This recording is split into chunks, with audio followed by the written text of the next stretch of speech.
capítulo de hoy lo vamos a dedicar a recorrer algunos parques rurales vistos en las estancias que vamos visitando. El horizonte pampeano, ese paisaje de un solo trazo donde aparecieron las estancias, fue cambiando de a poco, domesticando la naturaleza salvaje. Por eso el tratamiento de los espacios verdes que rodean la casa de campo es uno más de los múltiples fenómenos culturales que genera el estanciero en el medio que actúa. El elemento constitutivo del parque es el árbol, un viejo amigo del hombre, y la pampa casi no los tenía. Por eso la mayoría de las especies arbóreas de los montes y parques que protegen y embellecen el casco de la estancia fueron traídos de otras regiones por la necesidad y el deseo estético de los dueños de las tierras. Mientras vamos recorriendo algunos de los parques vistos en el campo, vamos a ir contando cómo fue ese lento proceso de vestir la pampa.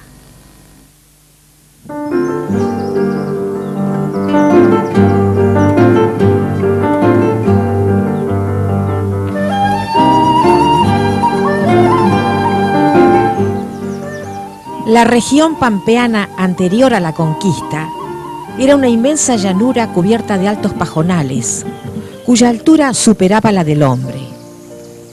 Esos densos pastizales estaban formados por hierbas gigantes que mantenían el suelo cubierto y protegido de la erosión, sombreándolo e impidiendo que germinaran otras semillas, como las de los árboles. Por eso estos eran tan escasos en las llanuras, ya que sus semillas no llegaban a ser plantitas, y si lo hacían, fuertes vientos, tormentas eléctricas e incendios ponían rápido fin a su crecimiento. El paisaje agreste y vacío que descubrieron los españoles de la primera fundación de Buenos Aires era la expresión natural de un medio salvaje donde el hombre aún no se había estacionado. Es decir, la llanura bonaerense no tenía hábitat humano. Fue a partir del desembarco de los europeos, con sus animales domésticos, sus plantas y sus costumbres, que el desierto comenzó su lenta transformación en un medio apto para el desarrollo de la vida humana civilizada. Este capítulo tiene la intención de destacar el árbol que vemos en la estancia como uno más de los aportes extranjeros que forman parte de su paisaje. Un organismo vivo que hubo que adaptar, regar, cuidar, y por eso mismo muy valioso. Y homenajear también a tantos estancieros, grandes plantadores de árboles, y a las mujeres de dedos verdes que introdujeron en el campo el bello arte de la jardinería.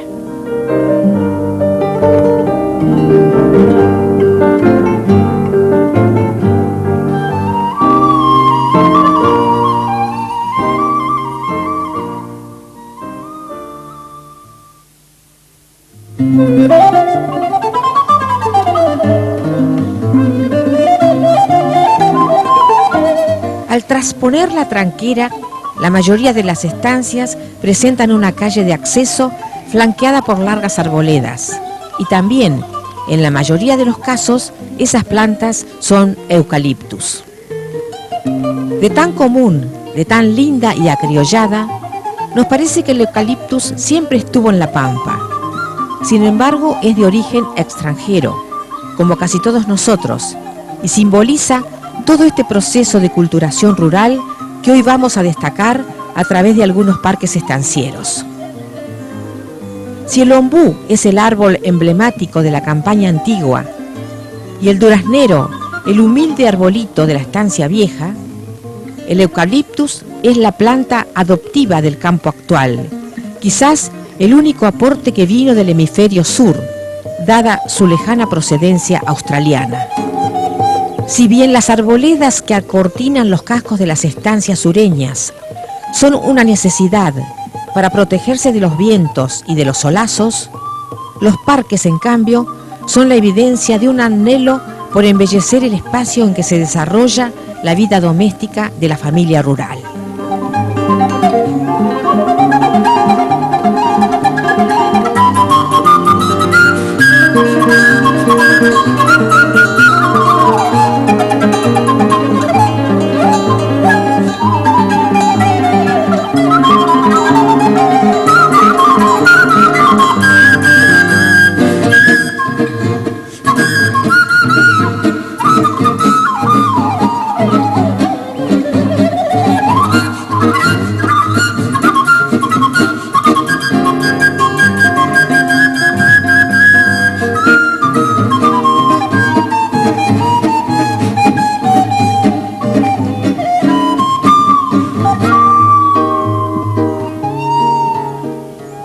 primeros parques estancieros los hicieron sus mismos propietarios y solo fueron posibles a partir de ciertas pautas de progreso.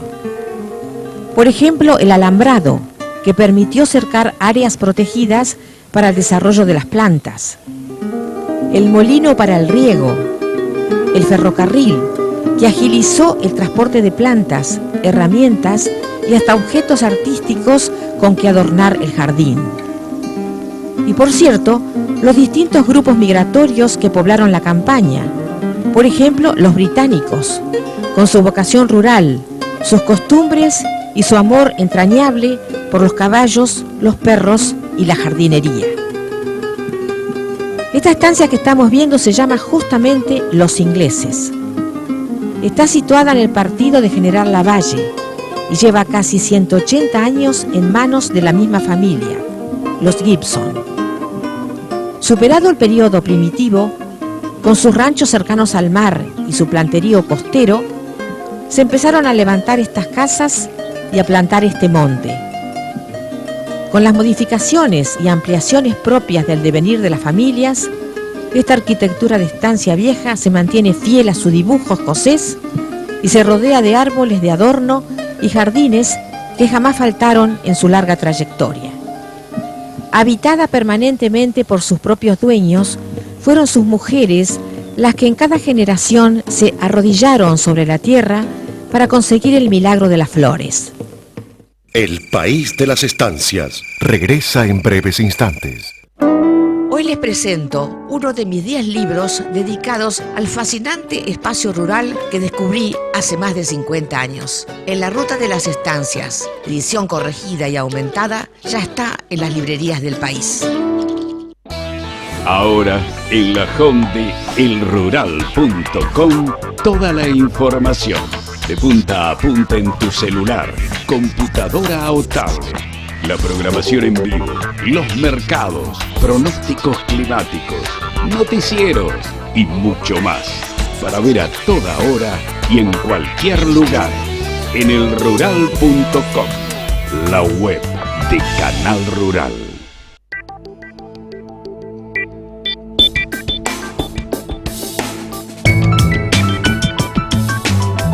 Bolivia, datos del tiempo para el jueves. Temperaturas máximas. Temperaturas mínimas. Precipitaciones. Y para el viernes, temperaturas máximas. Las mínimas. Y las precipitaciones. Un año nuevo siempre trae nuevos sueños, nuevos objetivos, nuevos retos, pero los viejos amigos siempre siguen ahí. ¡Feliz Año Nuevo! Les desea Canal Rural. Seguimos compartiendo el país de las estancias.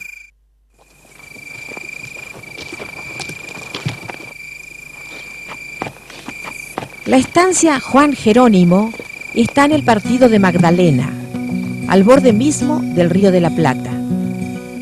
Sus tierras fueron adquiridas por el financista Ernesto Torquins en 1901 y heredadas por su hija María Luisa, casada con Benjamín Muniz Barreto.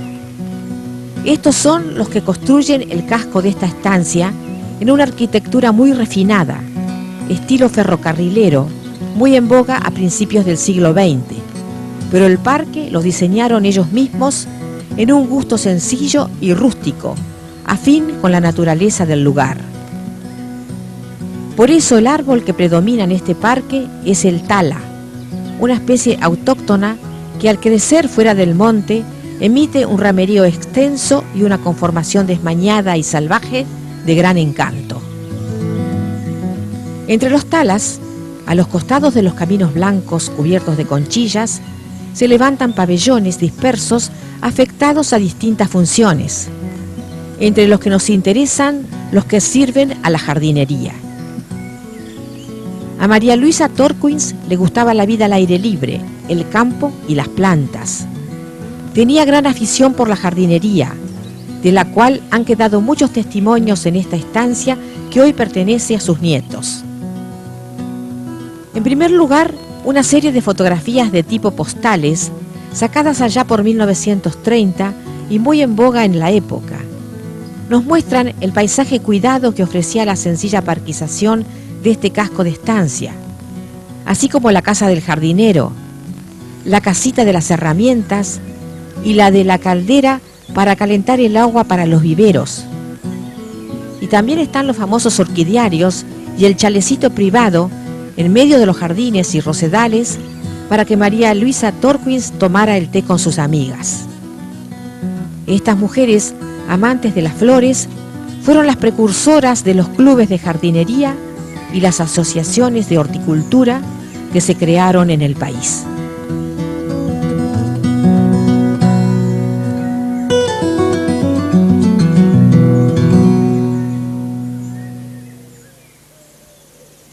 El fin del siglo XIX, cuando el país de las vacas gordas ya estaba en marcha y vivía su belle époque extranjerizante, ese también fue el tiempo de los grandes parques en la Argentina. Añorando antiguas tradiciones europeas sobre parques, plazas y jardines, cada ciudad del país quiso tener un parque a la francesa, lo mismo que los estancieros, que tenían espacios de sobra para los proyectos botánicos.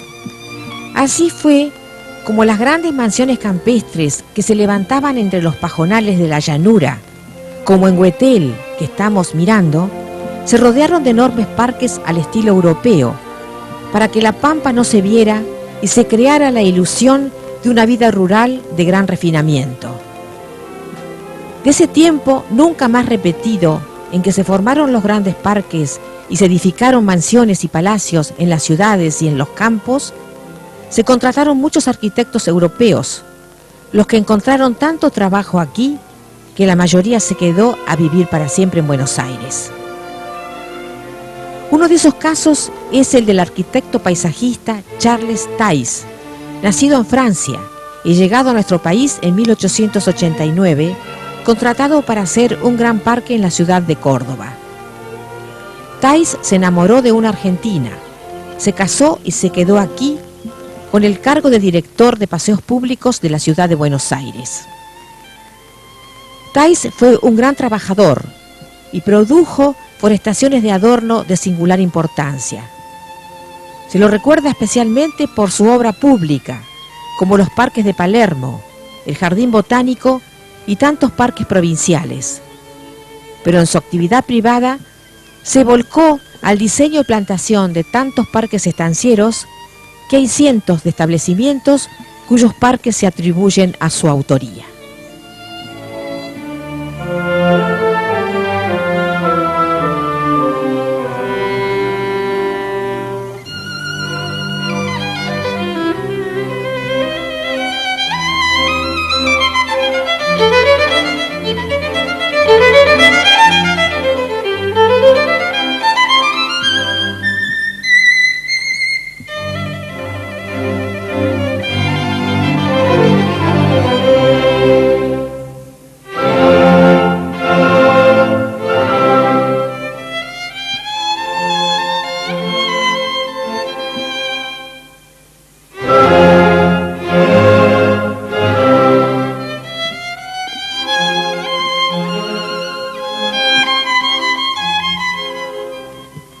La plantación de adorno de la estancia Dos Talas, que estamos viendo, es un ejemplo legítimo del famoso estilo Tays.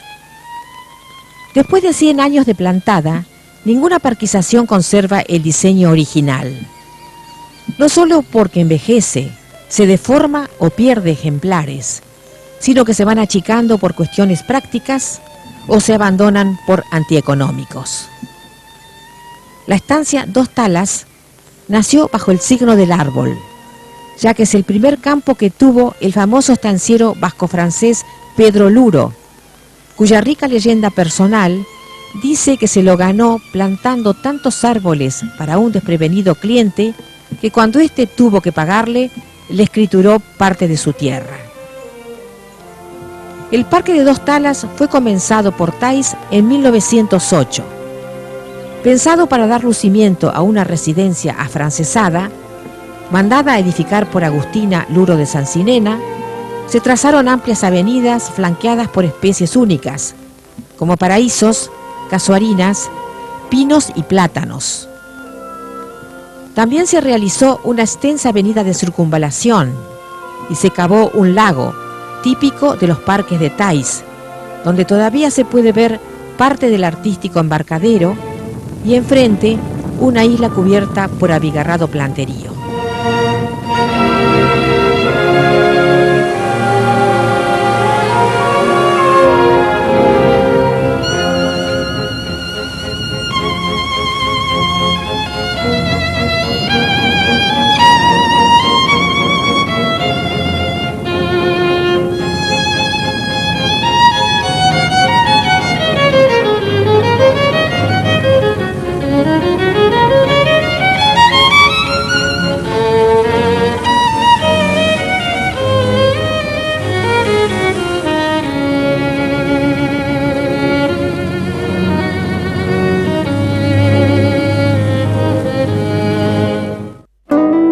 Presento uno de mis 10 libros dedicados al fascinante espacio rural que descubrí hace más de 50 años. En la Ruta de las Estancias, edición corregida y aumentada, ya está en las librerías del país.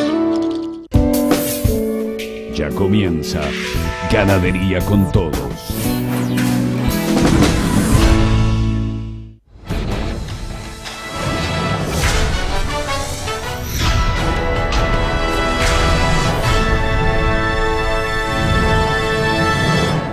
Seguimos compartiendo El País de las Estancias.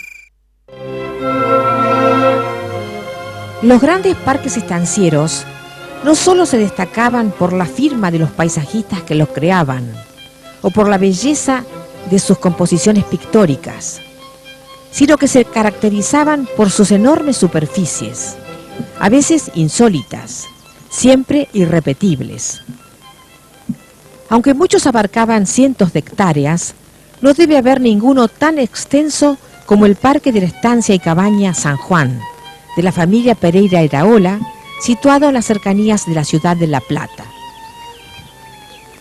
Fue obra de Leonardo Pereira, gran plantador de árboles, y ejecutado por el jardinero belga Carlos Bereque, entre 1856 y 1899.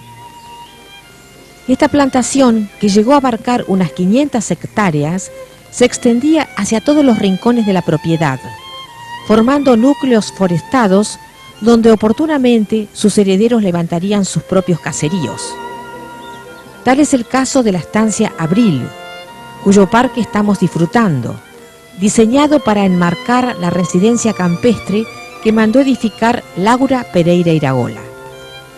Estas tierras también eran parte de la estancia San Juan, salvadas de la expropiación de 1949, que convirtió en parque público lo que había sido una forestación estanciera de relevante importancia, considerada hoy como patrimonio histórico, cultural y natural, y denominada Parque Provincial Pereira Iraola.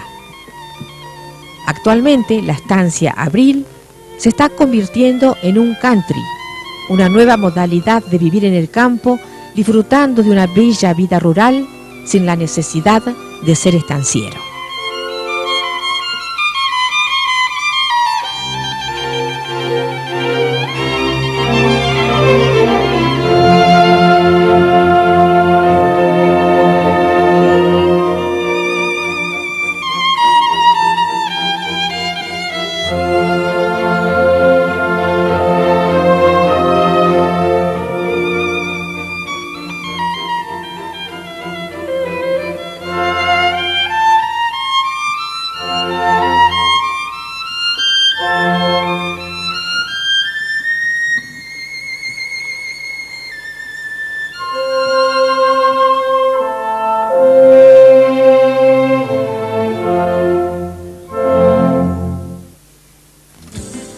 Cuando queremos referirnos al estilo español en arquitectura, decoración o jardinería, no podemos dejar de volver a la estancia Celaín, una de las que poseen mayor riqueza estética en todo el país.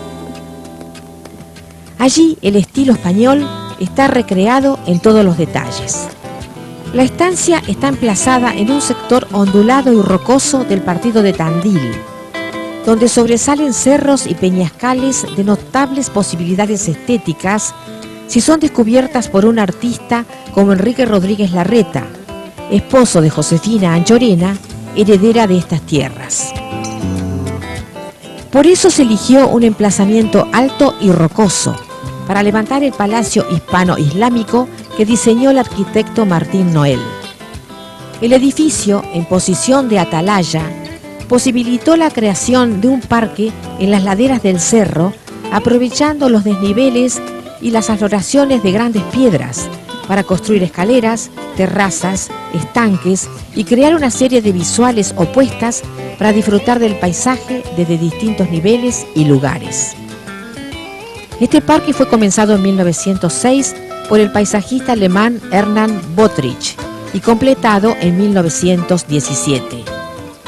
La casa se edificó entre 1922 y 24. Los jardines de Acelaín evocan la España morisca y acompañan adecuadamente el estilo mudéjar del castillo. El modelo fue Granada, por eso hay tantos cipreses, tantos espejos de agua, tantos naranjos y macetones. Desde una de las terrazas con estanques se baja a un espacio intimista que Larreta llamaba el Jardín Cerrado. Este evoca el famoso patio de las acequias en el Palacio del Generalife, en Granada, y es el mejor ejemplo del estilo árabe volcado al arte de la jardinería. La forestación y el parque en Acelaín ocupan cientos de hectáreas, donde se levantan varios cerros y afloran muchos peñascales, lo que le otorgan un carácter rústico y muy pintoresco a todo el paisaje. Un lago de 100 hectáreas, creado a expensas de un arroyo que cruza el casco, le agrega lo único que le faltaba a la notable estética de esta estancia: el agua.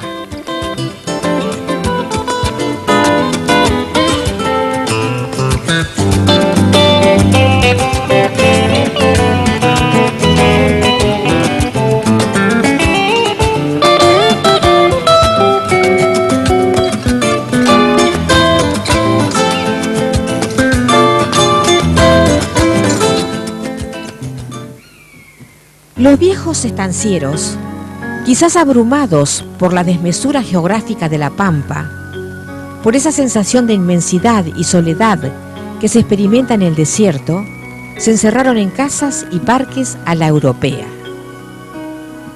Actualmente existen nuevos conceptos paisajísticos en favor de una mayor apertura, de una relación más fluida con el panorama que nos contiene. Un conocimiento más vasto de la naturaleza y de la ecología va llevando al llanero argentino a querer recuperar la Pampa, con toda su lejanía, con toda su mística.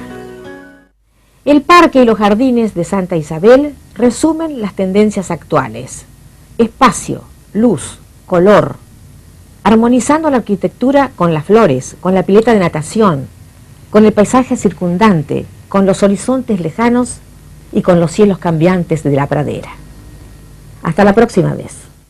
Para ser protagonista en este programa con su estancia o empresa, comuníquese al 02293 43 87 88.